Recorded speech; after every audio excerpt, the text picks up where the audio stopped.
Hello and welcome to the Divine Renovation Podcast, where we seek to inspire and equip you to move your parish from maintenance to mission. My name's Dan O'Rourke, and I got two cool people with me. Who are you cool people? Wow. Hi, I'm Kate Robinson. Kate Robinson from St. Benedict Parish. And Rob McDowell. Rob McDowell from the Divine Renovation team, also connected to St. Benedict Parish. Yes. So it's you kind of like you're doing two jobs, Rob. Sometimes, yeah. Yeah. Two different business cards, although neither place has actually given me a business card. But so they want me to be a part of the organizations. They just don't want me identifying myself with the organizations. I'm happy to give you a little scrap of paper and a crayon, and you can make your own card. Absolutely.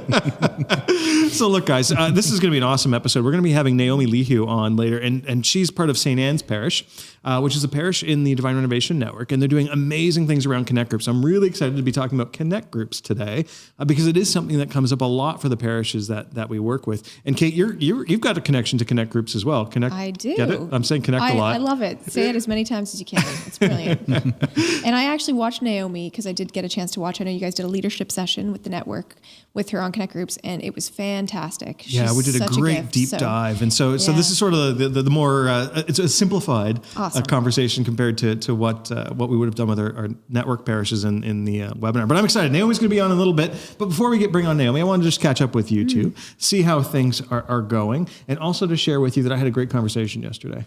Cool. Ooh. So Dan, tell us about the conversation. Oh, well, I'm so glad you asked, Rob. So I was talking to Kevin Cotter over at Amazing Parish. So he's the new executive director there. He's been there for a few months, since the summer anyway. And he got me all fired up around leadership in parishes. They are so focused and they're so good at leadership inside of parishes. And it's just, for me, there was a lot of affirmation. It's a good reminder of just how critical good leadership is. And their focus around senior leadership teams. I mean, like we lean into that stuff so much, don't we, Kate? Oh, it's so good. It's so rich. I mean, I've got about 4 leadership books on the go right now, which I'm really enjoying. And actually, Father Alex and I are also going to a leadership mentoring program once a month, which has been really rich. So yeah, it's just such a key thing, and there's always room for growth, and there's so much to learn on the topic, and I love it. It's an amazing gift, and as we always say around here, and I think it's attributed to Ron, but leadership is the gift that, when done well, unleashes all the other gifts. So I got fired up for leadership in churches, and so I'm so happy to be here because I love the stuff we do. It gets me excited, and talking to partners like Amazing Parish also gets me excited.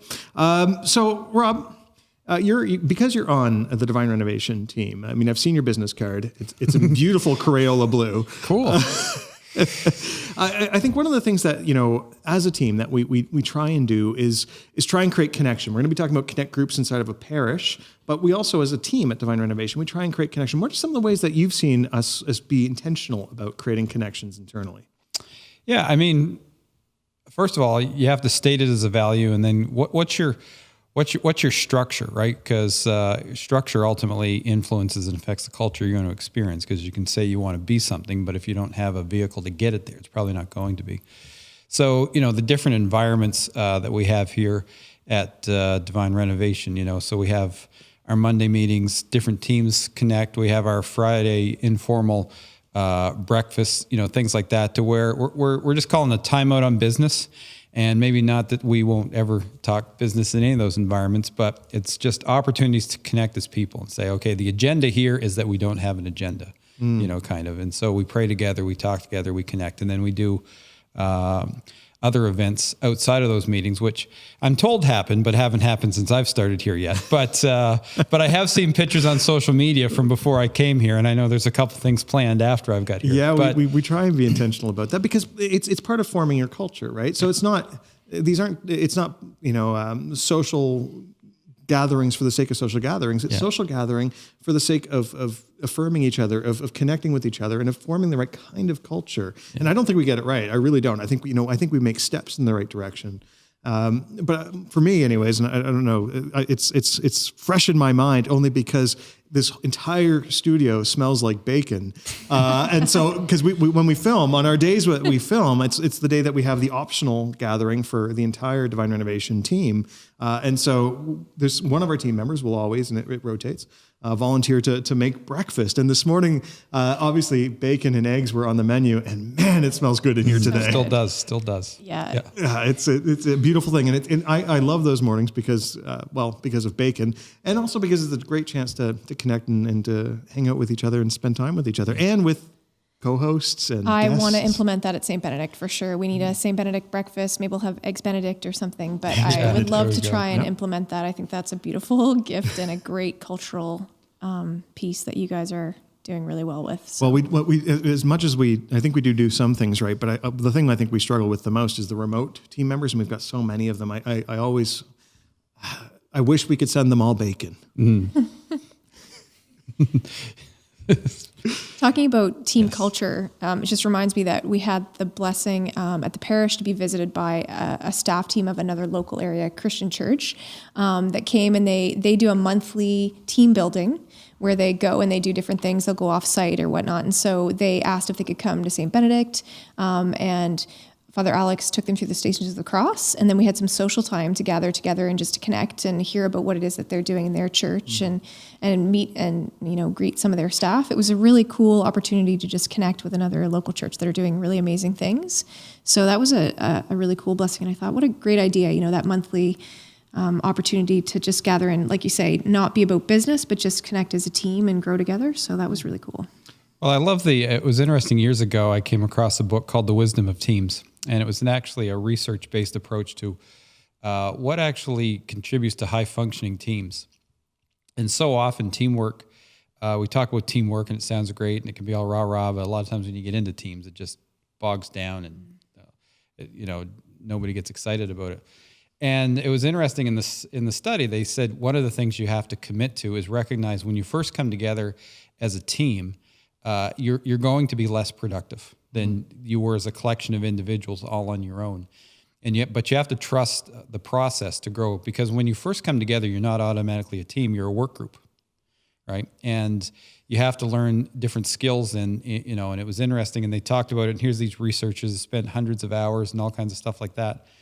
And one of the key things is that you get comfortable with conflict, which we coach into and discuss here quite a bit. But actually, at the end of the day, the one thing that helps high-functioning teams get traction and improve results and performance is that they know that they love each other, right? And so I always love it when research, spends lots of money to come back, and it comes to the conclusion of something Jesus told us a couple thousand years ago, right? So good. And if we just simply could take Jesus at his word and believe what he says and believe what the scriptures say, we could actually step into some really cool principles. I think it's so key. And I think, there's, especially a parish that's on mission, a missional parish tends to be really busy, really active, right? And so it's easy. I mean, it would be so easy for us to cut our Friday morning time together as a team. It would be the easiest thing in the world. We could use that time. My goodness, could we ever use an extra couple hours? Not that we spend that much time eating bacon, but we could use that extra half hour that we do spend together to do other things. But, we guard it. I've been so protective of that time because I think it's important for us to be able to be together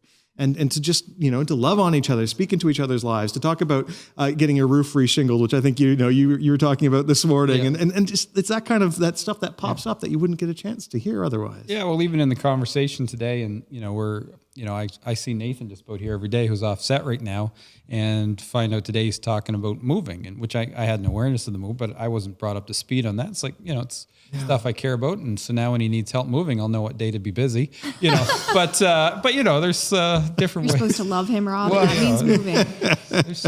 I think that's strategic ways. That's so good. I know that we're in the process of forming a team at St. Benedict right now, the team that I'm with, the mission support team, which has been a wonderful blessing. And we're doing, coming together for our meetings where we're doing a book study right now. We're reading through Rebuilt, which has been really fun because it's so good. It's such a great resource. So, and it's lending itself to a lot of great conversation. And we do things like share high lows, get to know one another. And so it's just been a wonderful, and to your point, especially in mission support where we're kind of operational, the temptation is to be doing all the operational things that are pressing. Snow removal is a thing that we're thinking of these days, and it's coming upon us. So things like that, but to spend that time intentionally to form as a team and to get to know one another is really rich and good. And I highly recommend to anyone to resist that temptation to just be about the business, and take that time to get to know one another and build that culture. And pray, right? To pray together, because it allows us to pray into each other's lives. It allows us to pray into our collective mission.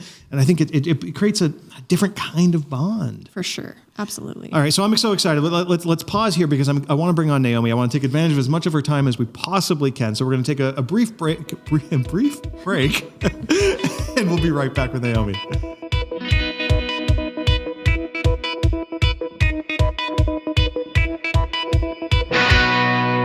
And welcome back. And Naomi, thank you so much for joining us today.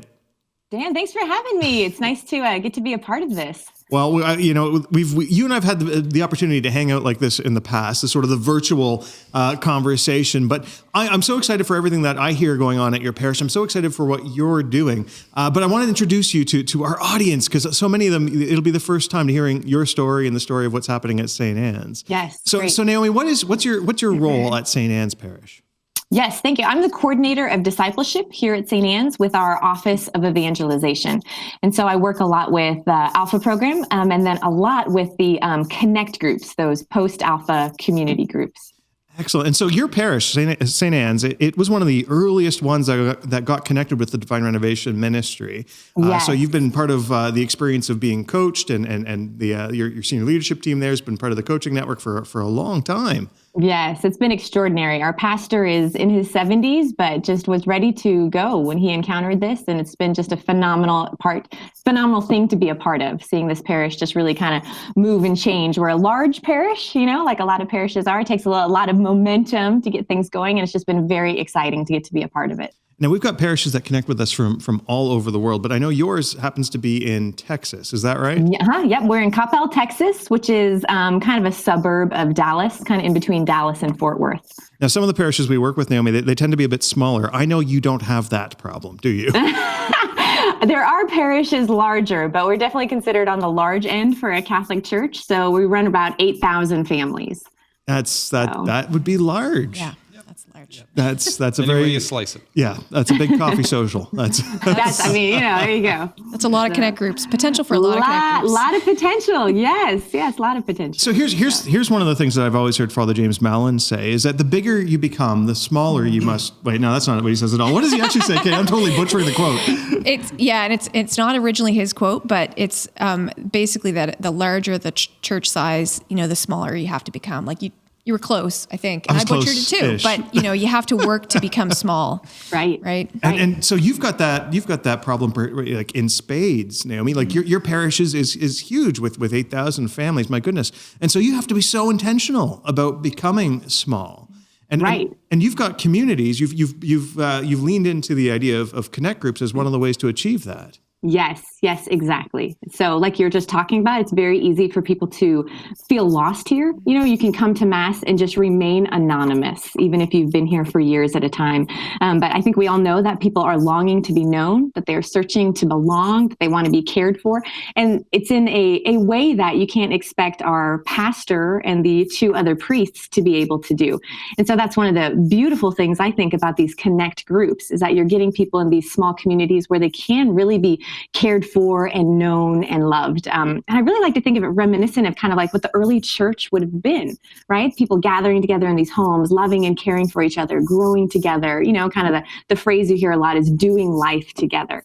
So it's just vitally important, I think, for really for any church, but especially like you were saying, a church that is as large as we are. So in our parish, St. Benedict Parish, we use connect groups as a way to form community. And I know the way we do them differs a slight bit from the way you do them in terms of the way you've approached these things. But why don't you help us define what is a connect group at St. Anne's Parish? Sure. St. Anne's, it's a mid-sized community of Alpha alumni where people can connect and grow. I think that's the phrase that we got there from St. Benedict's. And so just a really just beautiful thing where people gather. We try to do twice a month with the gathering. It's usually in a home. There's a shared meal. There's a time of, fellowship with that, an icebreaker, just that people are continuing to grow in those relationships.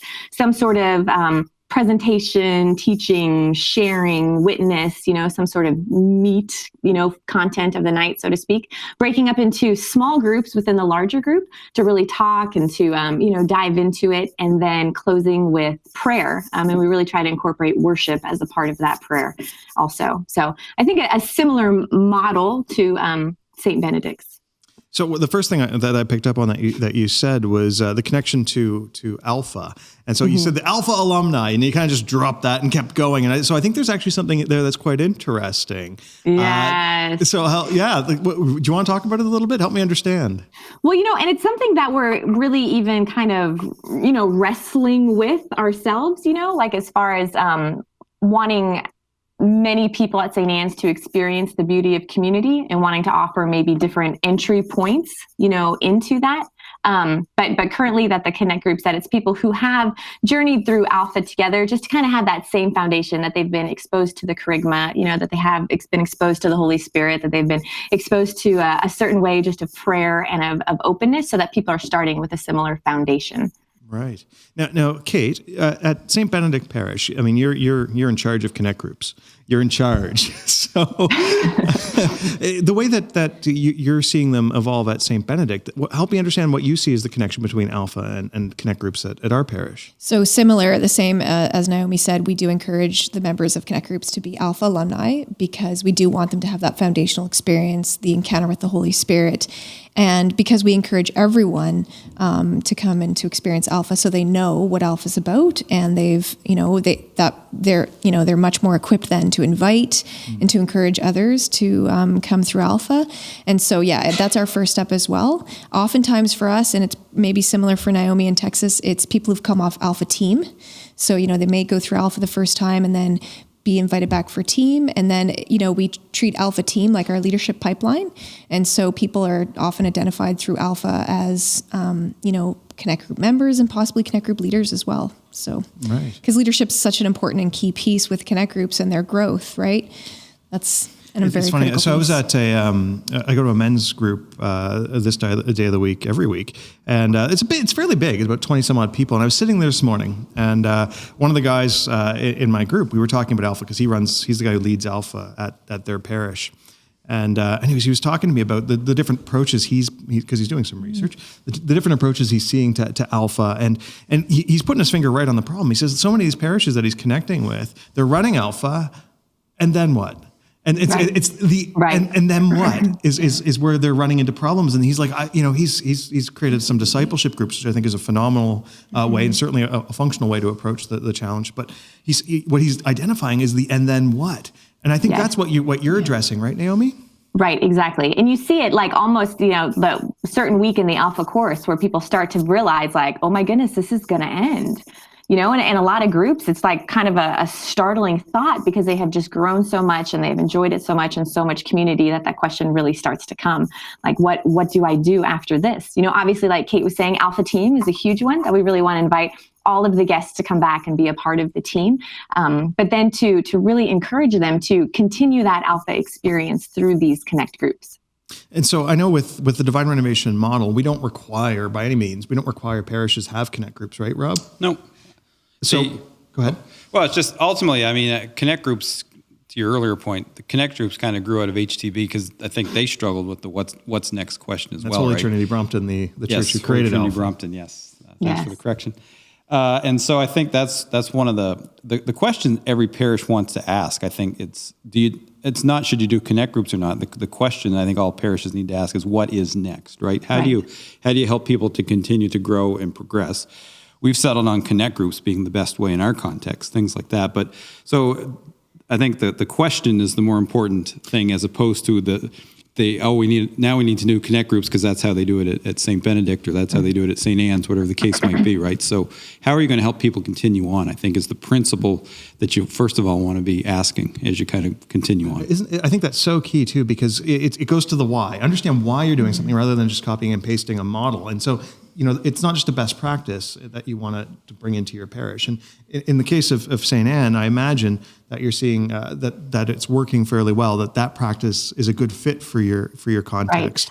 Right. But how long ago was it that you actually launched your first Connect groups, Naomi? We launched we started with 2 groups, and that was 2.5 years ago. So we started with those 2 groups. And how many are you up to now? We're up to 9. 9. So yeah, really, really exciting, and really kind of trying to maybe identify key demographics, of like groups that just really kind of need to get started. And that's been really exciting to be a part of. So I don't know what your experience has been. One of the biggest challenges for us in starting Connect groups really has been the leaders, because it's so huge. Like, it is so huge, the people that you empower to be the shepherds really guiding this small faith community.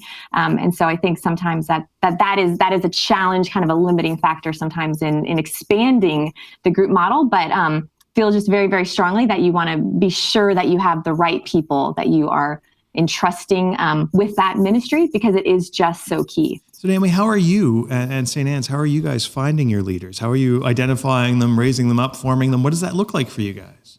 We pray a lot about, Lord, please. Really, it's through Alpha. Alpha is just a beautiful leadership pipeline, and we've really experienced that here at St. Anne's. People who weren't even involved really with anything at St. Anne's, they come through as a guest, they come as a helper. Now they're a lead host, and we realize, like, man, they're just really phenomenal at this. Certain people just really can kind of embrace that and just really get and live all of the Alpha values. And so then after they've been really kind of doing that, and even training, helping other hosts to get better, then to invite them into this kind of a next step, kind of as they feel, maybe pulled out of Alpha, right? That they've kind of been there long enough to invite them then into leadership with Connect groups. So that's been huge for us, to seeing people really grow through Alpha and then inviting them into this new form of leadership with the Connect groups. How does that compare to your experience, Kate? Yeah, very similar. A lot of Connect group leaders have come through Alpha with us as well. And I echo what Naomi says, that leadership piece is so key. You want the right people in place to be shepherding, and they're considered small P pastors. And so we're blessed to have incredible leaders in the parish. I'm constantly amazed at what they're doing, to help people to grow and to be in relationship together. It's beautiful. And we've done some different things around formation from our leaders, and we're constantly looking to innovate and come alongside them and help equip them to be able to, walk with people and accompany them on their faith journey. And I marvel when I get together with Connect group leadership teams and they tell me some of the things they're doing, to nurture the lives of the people that have been entrusted to them. And it's quite incredible. I'm very grateful. They're really good people. I'd be curious to know, is there ever a correlation from either of you? Do you ever see someone that comes through Alpha that's an amazing leader that maybe is an average Connect group leader, or vice versa? Like they lead an Alpha table, they come out and they're like, yeah, they're okay. And then they flourish in Connect groups. Is there any correlation that you see? Or is it like, if you're a rock star at Alpha, you're going to be a rock star at Connect group, or vice versa?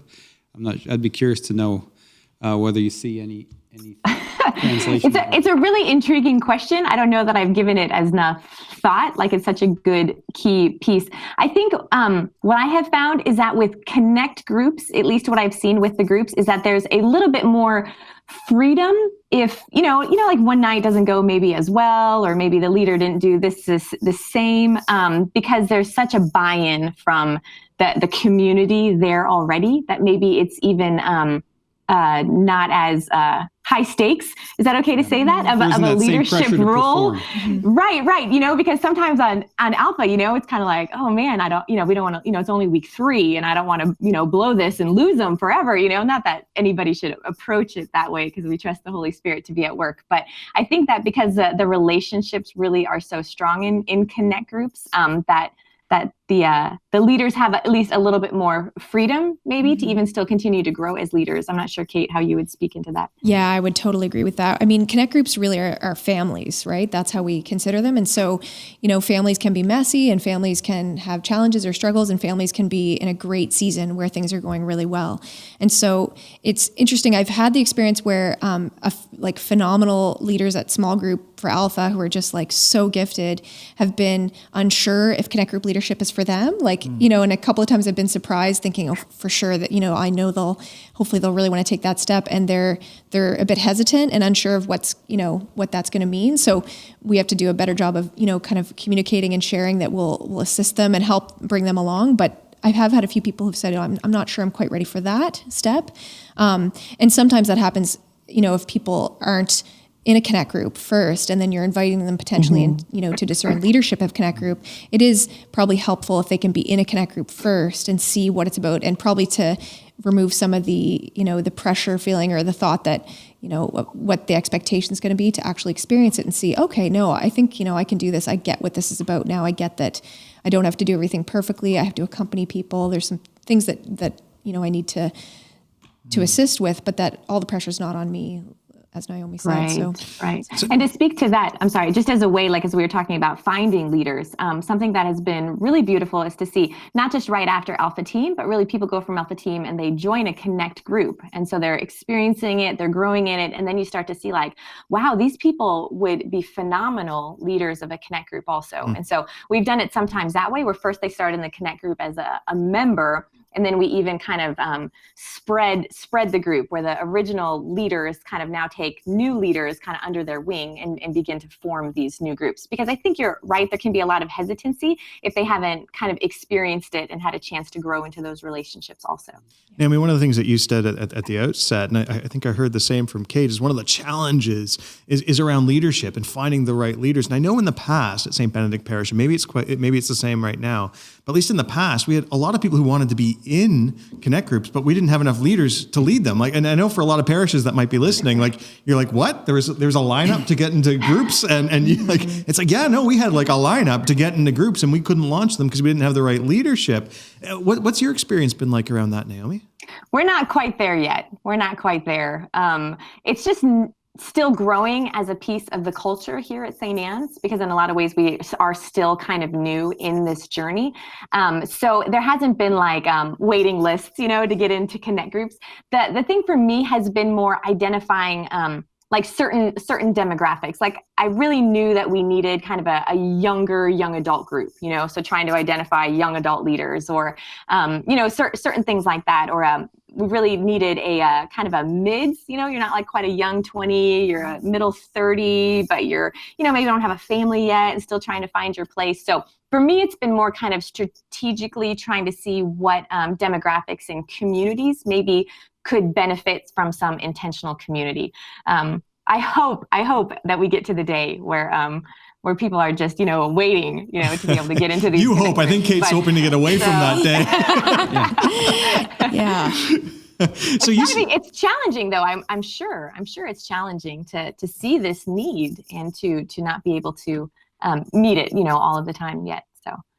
It seems to me like you're being really intentional around demographics. Like, so when you're forming your groups, you're looking at the demographics as being one of the key markers. Is that right? Not always. Some groups love having just a whole wide range. Some people love that. They love being with people of very different ages and very different stages of life. And I think there's a lot to that is really, really beautiful. But I just happened to notice that it wasn't happening maybe with some people in a certain age, especially kind of our unattached 30s, maybe, is that kind of a way to say it, that they just weren't making the jump as well into some of these other groups. But I think that sometimes people really benefit from just a variety of experience and stages of life in their group. I just want to make sure that there's enough options that people can choose, where they feel a great fit. And, one of the questions was looking at what is the next best step for after Alpha? And I just think that Connect groups in so many ways just has a lot of brilliance to it. And I think one of the things that I like about it, and I'm not sure if it's the same at St. Benedict's, but we even encourage people to visit a few different ones, like the beauty of a mid-sized community is it doesn't have to be this like intense pressure thing where if I go and I don't like it, now I'm going to be embarrassed if I see them again because they're going to want to know, really allowing people the space to find the community that they will best flourish in. I've always felt that was one of the things that when Father James speaks on Connect groups, one of the things he leans into is exactly that point, that it's kind of, the group is big enough that you're not lost, but it's big enough that you're not the focus, so it's easier to join and leave, and it doesn't have that same social pressure that a small group might have. which Right. is another model. I mean, like small groups are, that can be very effective. Which is a beautiful, beautiful model. But for us, we just really believe that connect groups are just such a great next step. And there's this book, Joseph Myers, The Search to Belong. And he talks about these 4 different social spaces that people can be in, the like public, social, personal, private, maybe. And he just makes the case for why it just really is important for churches to consider, do I have a social space? Do I have a large enough community where people have a good chance to really meet people that they really do connect with, so that then they can form these deeper relationships? So we just really believe in kind of that mid-sized community model. Yeah, I love that. That's so good, because that's been my experience, having returned to faith after years away. And I had done a lot of, like, when I had an encounter with the Holy Spirit and realized, that God was real and that God loved me. I was doing a lot of learning, like I was, and I was even going to some small groups and in some learning environments, and they were wonderful.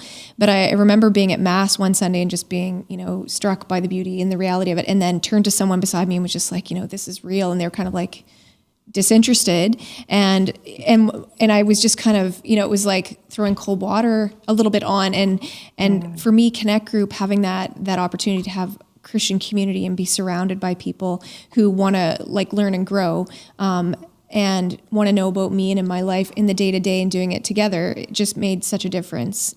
So yeah, absolutely. I love that social space. It's not entirely social, obviously, because we have a format, but it's wonderful to have that opportunity to grow together and to know about each other's daily lives.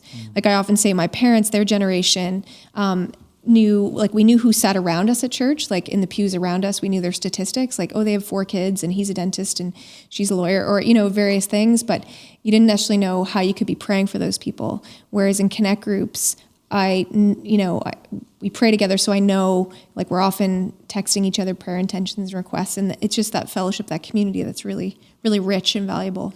Mm-hmm, yeah, and I'm glad you clarified. Social doesn't speak to the format, just to the size of the group. So exactly. Absolutely, thank you for clarifying that. So Naomi, if you've been you're 2 years into the journey of Connect Groups, you must have had some interesting experiences. What are some of the stories that you might have from the last couple of years? What are the wins? Tell me some of the wins. The wins. Oh my goodness, where do you start? Right? There's just so many beautiful, beautiful stories. One of the ones that's just really exciting to me is people who have Tim and Trudy, who have become just dear, dear friends, and they were at St. Anne's for about 5 years, and just kind of in and out Mass goers, came through Alpha, and they said just the experience of being loved exactly for who they were just changed them, just changed who they were. And then they joined the Connect Group. And then we identified like very, very quickly that these people, were just extraordinary. And we invited Tim, even he started as a member, to grow into leadership now of one of the Connect Groups. But the thing that was so beautiful is that they just had their second child. They had a little baby girl, Isabella, a few months ago. And so we threw a Connect baby shower, and we had people sign up to bring meals. And they were so moved, because it was such a different experience than when they had their first child, because they had nobody. They had no community. They had nothing of this experience, which just should be natural to us as Christians, right? Coming alongside people and loving on them and bringing meals and helping them. But you see the power of how that transforms people and changes families by being able to experience that loving care, and the drastic change it was for them in their own life, from baby number 1 with nobody to baby number 2 with now this family really journeying with them, which is just a neat example. So good. Isn't that like, I love it's it so wild. much. It's beautiful. It's one of those key things, like, you don't know what that community, what that authentic community can actually be like, until you've had the opportunity to experience it. And so even as I hear you sharing, Naomi, I'm like, oh man, if some of these leaders, some of these priests, some of these pastors could have this experience of what authentic, Christian community can feel like, my goodness, it's beautiful. It's a baby shower every week. I mean, it's so exciting. Yeah, it is. And at least the people that I encounter, I feel like there's a question in people's hearts, like who are my people? Like if we go through a suffering, there was a one Connect Group, and it was beautiful how the Connect Group came around them, but it was just tragic to watch, is this couple, and he ended up with bacterial meningitis and was in the hospital, very scary, very severe. And as the wife is trying to care for him, her mother dies. like all at the same time. And, your heart is just breaking that these people are going through this suffering, and then kind of almost in the same, like in the pain of that, rejoicing as you see these people be surrounded. I mean, just like loved through something that was so terrible. And, you wonder, like, I think people want to know that who are my people? Like, who are my people that will be with me when things are hard? Who will be my people that will be with me when there's great joy? And I think the reality is that most people don't have that. Maybe they have family, or maybe they have a close friend. But if you ask them, like, who are your people that are going to be there with you, no matter what? And I think the sad thing is that a lot of people be like, I don't even know. I don't even know who those people would be. So it's just so beautiful and important, to continue to help people find that. I think this is one of the untapped potentials of the church, because statistics show we're becoming lonelier and lonelier. And regardless of how much social media rises and how many friends we have on Facebook, or whatever the case is, we're becoming lonelier. In fact, I think it was even referenced on this podcast once before, over in the UK, there was a minister of loneliness or something like that was put in place, because I think, a number of different things in Western societies in particular, we're growing much more individualistic. We move away from family a lot more. We transition jobs a lot more. So I think loneliness is a much bigger issue than it used to be. And I think the church has such an amazing opportunity to just tap into that and to offer something that no one else out there is offering. Right. Absolutely. I think there's a lot of truth to that. My mom just moved to town, and from Toronto, so it's several hours away, like several. It's a long way away. It's more than several hours. Okay. Not walking distance. All right. Anyway, so she just moved to town, and she's visited before, and she's actually been to my Connect group as a guest on a couple occasions, I believe. And anyways, one of the first things she asked about when she got to town was, so how do I join one of those Connect groups? Because she's new to town. She knows she wants to have community, and she's experienced it through visiting mine, which I'm not letting her join.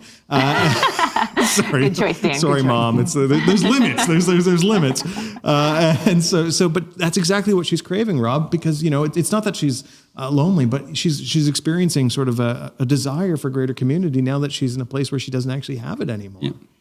Mm-hmm. Yeah. Right. Having moved a lot with my family the last few years, this is where I'm living now. It's the longest my kids have lived anywhere.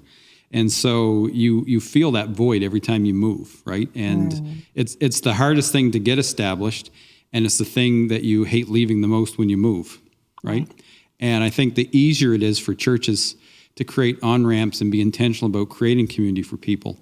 Like we talk about, how do we grow our churches? You tap into that, and you won't ever have a building big enough. Right. So Naomi, I imagine you have other wins. I'm going to push you though to give me some of your challenges, and you can weave your other wins in as you want to make it not look quite so bad. No. But as amazing as Connect groups are, I don't want to have people left with the impression that they're easy, and that it's easy to get these going, and that they're just kind of, you just put the key in the ignition and turn, and then it drives itself. So help me understand what some of your experiences, what some of the challenges have been that you've seen.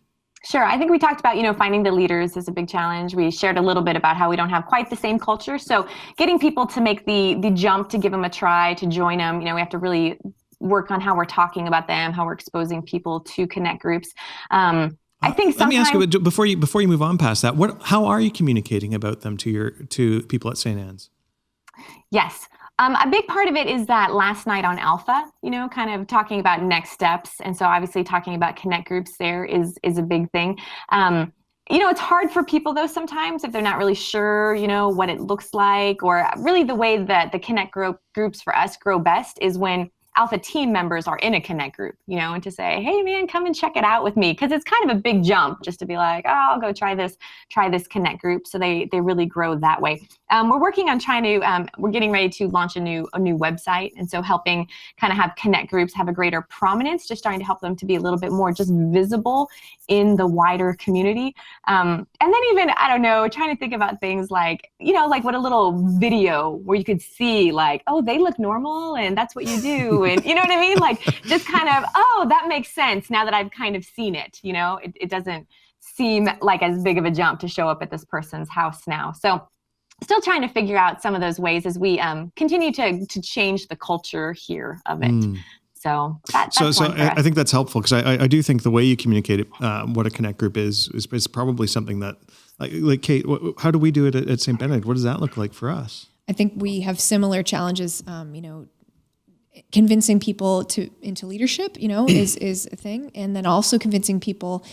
There is a fear, like, what is it going to be, and so want to really do a good job of guiding people when they're considering and discerning joining a connect group, and we've kind of encouraged the leaders to do different things, but depending on their comfort level, like whether it's if the leaders want to go for coffee with somebody, or, you know what I mean, first, or if someone might be feeling unsure about coming for the first time, or encouraging. Some connect groups have done like more of a formal kind of come and see, where they've, kind of opened the doors for a few people who might be discerning it.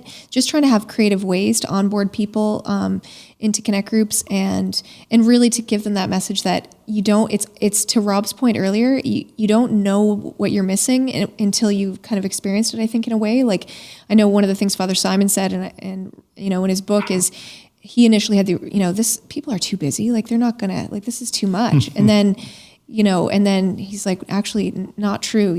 People really do need this. And so helping to just give people that nudge to encourage them to give it a try, and hopefully to remove some of those barriers or fears or. Yeah, well, the tension to manage is we intuitively desire community, but we're also fearful and scared of being rejected. So what we want the most, a lot of times, we're also scared the most to pursue. Right? I see it. Right? So there's that kind of internal tension. Everybody wants to be accepted and loved and a part of a group, but everybody's also fearful and scared of rejection. Am I going to connect with them, and is it going to be awkward? So you're always trying to communicate it's normal and it's safe, but you control the experience and how you progress towards that. And that's a tension to manage, and it's just one of those things that you have to kind of work through. Some of the groundwork is already laid through Alpha, right? Because people are used now to being in some semblance of community and with regularity. Because Alpha, it's every week. Connect groups, at least the way we approach them, is every other week. Yeah. So it's actually less investment of time than the Alpha experience. And so if we're bringing them in through Alpha, there's at least an element of the fact that they're used to this. Okay, no, I'm supposed, as a Christian, I come together with other Christians and we talk about stuff and we pray about stuff. That's a thing we do, right? Exactly. No, it's such a good point, because I think for a lot of people, they come to Alpha and they think, well, I'm not going to stick around for this. Like, what, this is really, and then they find themselves sticking around. And they find themselves, of course, as the relationships develop, really looking forward to that Friday night experience. And so to your point, coming through to Connect Group, it's not so foreign to sit around, in a small group and discuss faith, or to give a talk on faith yourself, or, so yeah, it does really, really help to hopefully lower that stress level for people. And my experience, Naomi, I'd be curious to know if this is the same as you've experienced. At my personal Connect Group, the Connect Group I'm a member of, we've actually had people come and check it out to discern whether it's a good fit for them. We've had people that have come who have not experienced Alpha, and for them it is like a huge cultural shock, right? It's a shock to the system to see people praying together out loud using words and not just saying a Hail Mary. It can be a real culture shock for them. Right. And so if you haven't had, for the people who visited my Connect Group anyways, if they hadn't had the Alpha experience, they tend to not really feel like it's for them. What about in your experience? Are you bringing in people who haven't been through Alpha? It's mostly just spouses who haven't been through Alpha, that are invited to come along. And it can be a big jump for people, especially if you maybe are Catholic and you've been a part of the church, to talk about things and to share. So I think that's one of the, beauties of it is about that Alpha experience is, like you said, it helps people to okay, this is okay to share about faith and everything. The other thing that I think helps Connect Groups a lot is that then the people who are in the Connect Group already know how to live non-judgmental listening and acceptance and love, there's just such foundational things that become a part of how we interact with others that I think is really important that it's continued on in those Connect Groups, so that if somebody did come in because what you were saying, I think, is still there, like, well, what is this going to be like? Am I going to be judged? Is this going to be, even as much as like, in Alpha, how you don't make anybody talk. And I think that's important that people know that in the Connect group, that those things still continue, that you still have the freedom, to participate, to listen, that you'll be loved, that you won't be judged. And I think that's another huge part of it as far as creating that experience. Help me understand and some of the other lessons you might have learned since you launched your Connect groups. We've talked about a whole bunch, but I don't want to get in the way of you sharing more of your learnings from your experience of having launched Connect groups at St. Anne's. Yeah, more of our learnings. Goodness, I think it's just helped to kind of allow each group some freedom to figure out what'll work best for them. And I think that's kind of nice for people to know that Connect groups are not these cookie cutter, things that all have to look the same, that there's a format that is given. But the Connect groups, I think, that have thrived the most is when their leaders are empowered to do that, to discern like, well, this is really the vibe of our group. This is where the Holy Spirit is leading. And I think where we've had the most tension is when leaders felt like, well, but no, it needs to be like, this, then this, then this, then this, even leaders getting burdened with things that you just don't want to see them burdened with. We want to see our Connect group leaders free to be shepherding, to be accompanying people, and like not be getting stressed out about if anybody's bringing the right food, to the to the meal part. And so that's been a big thing for me as overseeing these Connect groups, is really trying to help free up the leaders from things that I don't want them to spend a ton of. Obviously, it's important that they eat, but like let's be creative then and figure out a way to take care of this so that you can really spend your energy on doing these other things, and that's shepherding these people that have been entrusted to you. So true. I love that. I think for us the same goes in terms of like fun, right? We want your Connect group, should be the thing you look forward to, that it's going to be fun. I even don't use. I try not to refer to Connect group gatherings as meetings, because I don't want them to feel like it's a, okay, on to the next business. I want them to feel more like a Christian house party, right? I love what you're saying there, Naomi, like coming alongside leaders and equipping them to bring to look at what their group, how their group can best work together and what's going to work well for their group. I think that's beautiful. I love it.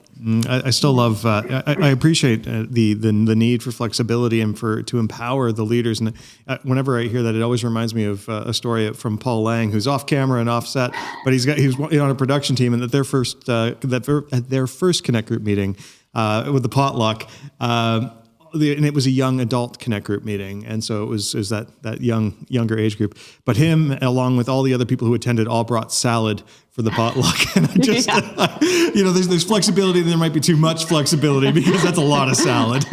Right.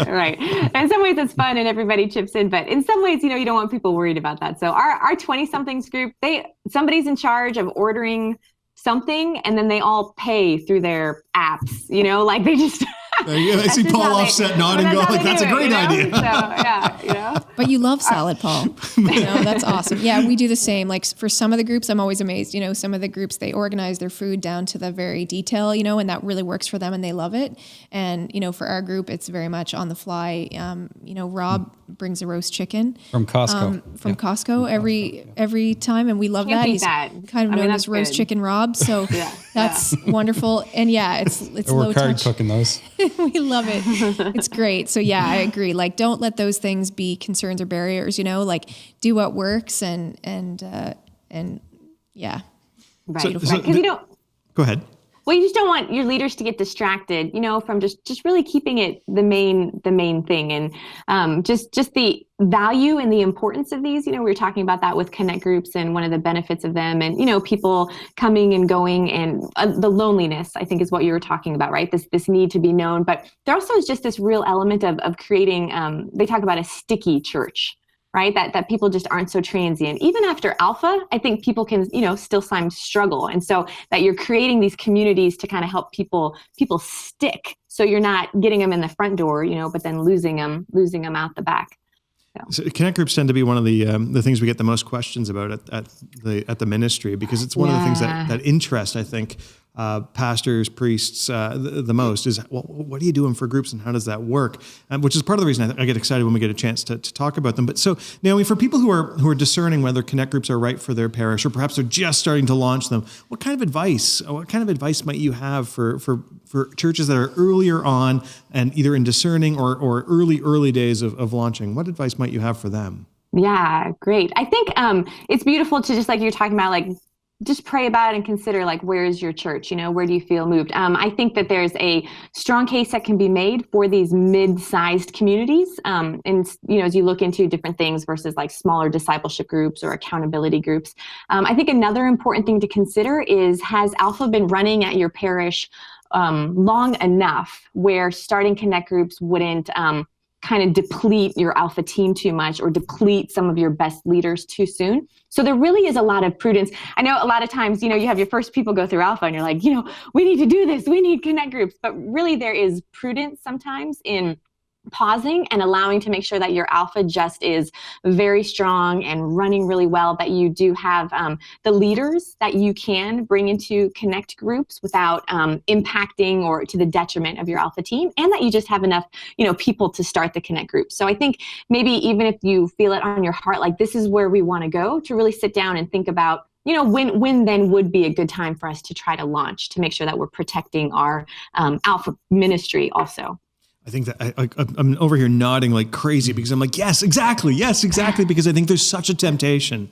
We just did Alpha for the first time. We got all these people. They're excited. Let's put them in connect groups. Let's launch those. It's like, no, don't do it yet. You got to get your Alpha to move. Right? Alpha culture. You need that Alpha culture established first and foremost. So I love that. Yeah. Brilliant, Naomi. And if you look at Alpha in terms of being part of a game plan or part of a structure or a leadership pipeline, and it's the pump that's going to start pushing everything through. And if you take your foot off of that, well, I'm really mixing metaphors, but the point is, don't stop your Alpha. You've got to keep that moving. What was the timeline from when St. Benedict started doing Alphas before they had their first? So, and I'll say this too, that we made lots of mistakes, right? Coming out of the gate, but we tried to, give it time to, have the Alpha culture established, because completely you cannot pull all your leaders off Alpha, and you need to really focus on that. So it was really, I think, a connect group that's existing today, it was probably a couple years. So we had done Alpha probably, because we were doing it around the whole year then. We'd probably run, I want to say 6 or 7, maybe 8. There was a good critical mass of people that had come through, done Alpha team, had some good leadership. And and so that was, we did try to take our time and balance that properly. And learning curve. I mean, some of the groups that we started out, we may have, in terms of how we onboarded leaders or members, it wasn't always smooth. And so that's fine too. We made some mistakes, but it's part of it. Naomi, where are you going with connect groups? What's it going to look like in Coppell, Texas in 2 years from now? Oh boy, that's the beauty of it, right? Is to continue to grow and to see. So really hopeful about the impact that it can have. I mean, already seeing just beautiful and tremendous fruit, and just really asking the Lord to continue to multiply, this great work. I think a big thing really for us to focus on is just really increasing the visibility, of these connect groups, just really kind of helping that to become more normal in our parish culture, because it just isn't yet in the same way that I think it is at St. Benedict's. And so that's a big thing that I just really want, normalizing this, right? That this is part of Christianity, right? Is doing life together, growing in these communities. So. Well, thank you so much for coming on and being with us today, Naomi. It's such a pleasure to connect with you. Every time I get to connect with you, it's always a lot of fun. So thank you for being with us. Thanks for having me. I had a great time. Thank you guys for all of your work. It's so beautiful, the impact that you guys are having. At least, from St. Anne's. Thank you. We would not be where we are now without all of the great work that you guys are doing. So appreciate that. Oh, you're very generous. And so if people want to check out your parish, I assume you're open to visitors. Yeah, I would love if anybody has questions about other parishes, come down and visit, or even just if you want to connect, just get another input about maybe if you're asking some questions about connect groups. I'm happy to help in that way also. Well, thank you so very much, Naomi. I really appreciate being able to hang out with you today. And thank you for everybody else who was able to join us and be on this wild ride today. Divine Renovation as a ministry, we have something amazing. We've had it for a long time and you might not have it, but this might be your opportunity. If you haven't yet downloaded the Divine Renovation app on your phone, today could be your day. So I encourage you to whip out your cell phone, look at the App Store and download the Divine Renovation app. Our podcast gets put up there along with a number of other things that we do. We try and keep our events list updated and some other communication stuff. We don't ding your phone a lot. That's not the way we roll, but it'd be great if you decided to have the app on your phone. Thank you so much for being with us, and we look forward to being with you again next week. God bless.